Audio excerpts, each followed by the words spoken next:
नमस्कार, आदाब। हमारे डिजिटल प्लेटफॉर्म पर आपका स्वागत है। सीरिया के तटीय इलाकों में जंगलों में लगी आग इस वक्त एक संगीन मसला बन चुकी है। जबल तुर्कमान की पहाड़ियों से शुरू हुई ये आग अब लटाकिया और तारतूस के कई इलाकों तक फैल चुकी है। हजारों हेक्टेयर जंगल जलकर राख हो चुके हैं। इस आग को फैलने से रोकना मुश्किल इसलिए भी हो गया है क्योंकि वहाँ की ज़मीन पहाड़ी है और तेज़ हवाएं, लंबे अरसों से जारी सूखा और जंग के छोड़े हुए बारूदी सुरंग राहत कार्यों में बड़ी रुकावट पैदा कर रहे हैं। सड़कों का बंद होना, बिजली का कट जाना और इलाकों का आपस में राब्ता टूटना, ये सब हालात को और पेचीदा बना रहे हैं। सिविल डिफेंस की टीमें अपनी जान जोखिम में डालकर आग बुझाने में लगी हुई हैं, लेकिन अब तक आग पर पूरा काबू नहीं पाया जा सका है। हजारों लोग अपने घर छोड़कर महफूज इलाकों की तरफ हिजरत कर रहे हैं, महफूज इलाकों की तरफ जा रहे हैं।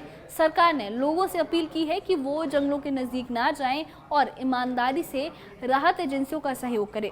सीरिया जो पहले ही जंगों, महरूमी, पाबंदियों और आर्थिक बोझ से दबा हुआ है, अब एक नई कुदरती आफत से जूझ रहा है।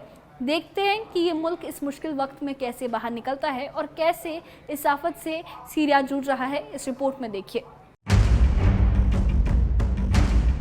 सीरिया के तटीय पहाड़ी इलाके जबल तुर्कमान में गुरुवार से जंगल की आग ने कोहराम मचा रखा है। लटाकिया और तारतूस सूबों में हजारों हेक्टेयर जंगल जलकर खाक हो गए हैं। आग की लपटें 20 किलोमीटर तक फैल चुकी हैं और आसमान घने धुंध से ढक गया है। तेज हवाएं, ऊबड़ खाबड़ जमीन और 14 साल की जंग से बचे बारूदी सुरंग इस आग को और भयानक बना रहे हैं। सड़कें बंद हो गई हैं और कई इलाकों में बिजली गुल है।